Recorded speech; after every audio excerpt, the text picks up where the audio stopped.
to take on a 30 years repayment period, as long as possible, so that the monthly payment is very little. That being said, from the bankers, it is in the interest of the bankers for you to sign up a very long mortgage period, because they will get rich. The bankers will get rich. Remember this word: the banker get rich, not you getting rich, because you are paying him a lot of mortgage interest during the 30 years period. I have shared some of my slides previously, and I now I share it again.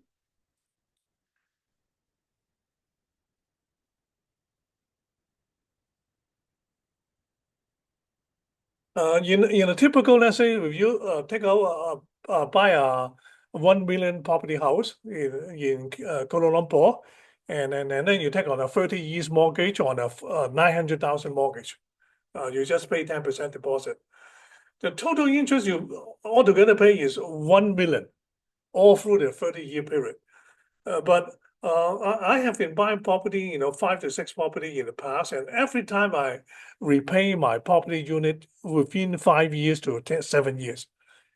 And within 5 years, 7 years, how much interest I pay? I usually pay somewhere around 100,000 ringgit. So there is a total difference of almost 900,000 between the 30 years and then the 5 years and 7 years. That is altogether 900,000 ringgit. You are paying 900,000 ringgit more to the bank, not to yourself. And that's why 95% of people cannot achieve financial freedom 10 years before, because they're having a very big burden. They're paying the banks a lot of interest. So how can you save that million? There are four efforts. Obviously, you have to take some effort now. I mean, money doesn't fall from the sky. You have to take an effort. The first thing is, a lot of people are living in a land house. Well, a land house, 4-bedroom, 4,000 square foot. Very big house in Malaysia. Always a very big house now, and they have just 2 children. So the parent live in 1 room, the children live in 1 room. They still get 2 extra rooms.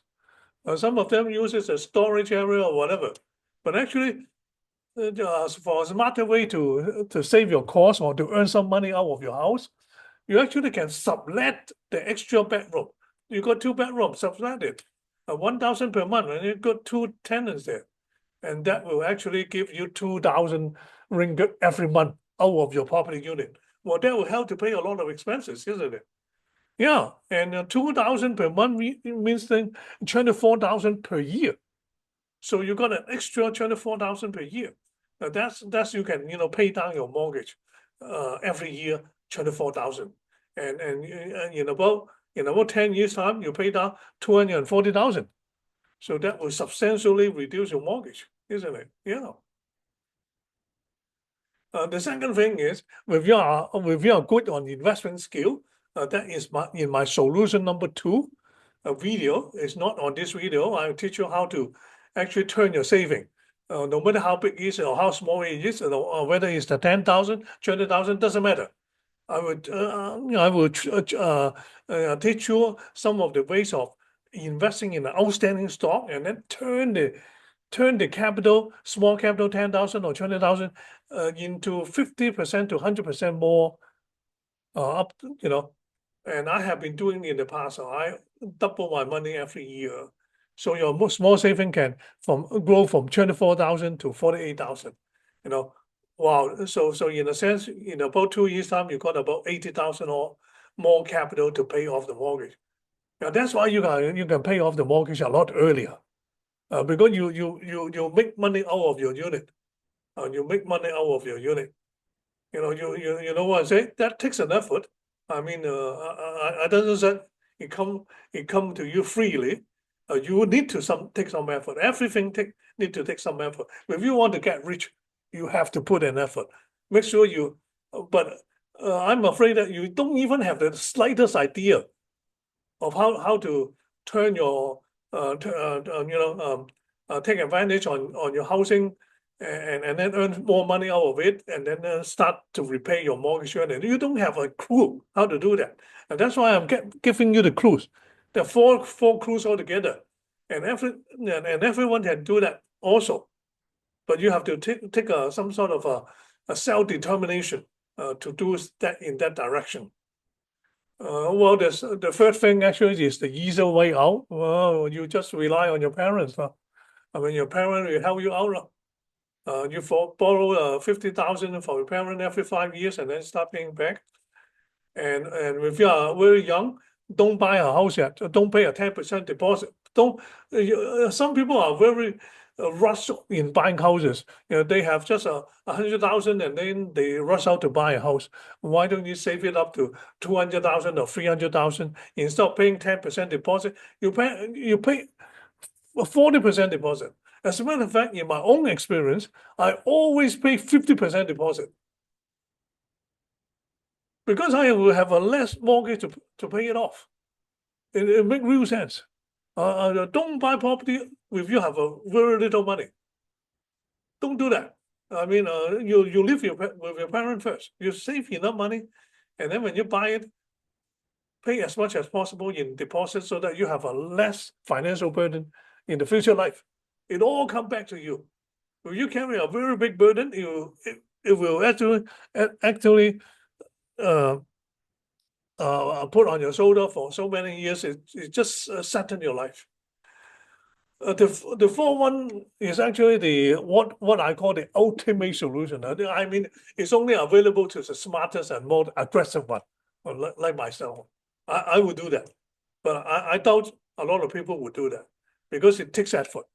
And what I did actually, right now you are having a 1 million property and then you carry a very high mortgage, 900,000, 800,000, and then you have been paying it off for some time already. Maybe there's only 600,000 mortgage right now.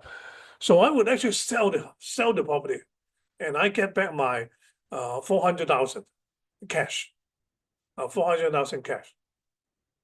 So instead of buying a normal property again, I go to the Leilong market, the auction market. The auction market, as you know, is always about 40% to 50% cheaper. Now look at these records. They are a lot cheaper.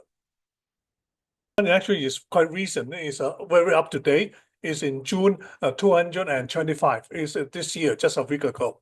So you can see from here, the house is actually a market value is 1.8 million, but on an auction property, he's selling about 1 million.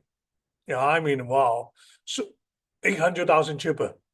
Yeah, so it's exactly the 4,000 square foot houses that you live in, but it's only 40% cheaper. That's why that you support.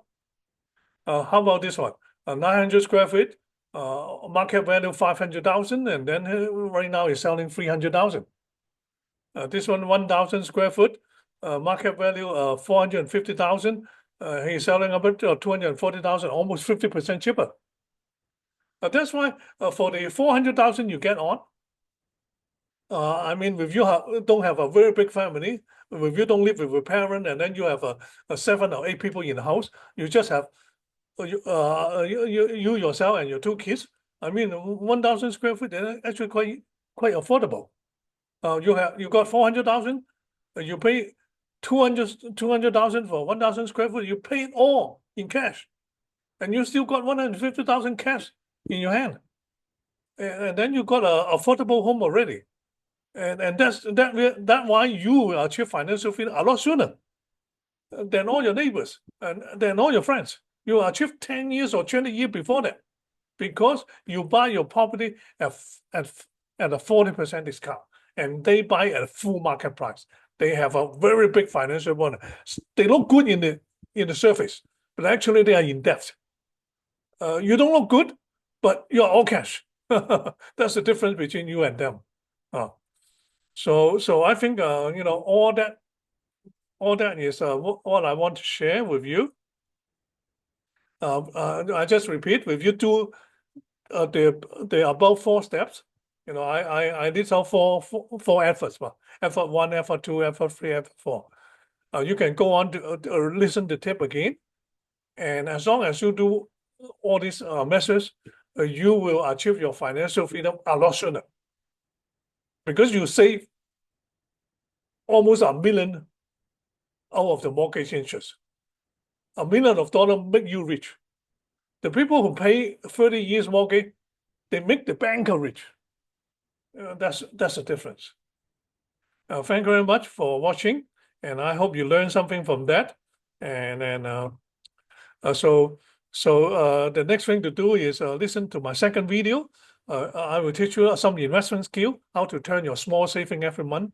Let's say every year, 10,000, 20,000, and then double it up every year. Once you master these two things in life, save $1 million from the mortgage, and then have an investment skill to double up your yearly saving, then your financial freedom can be achieved. Believe me, I walked that road before. Thank you very much.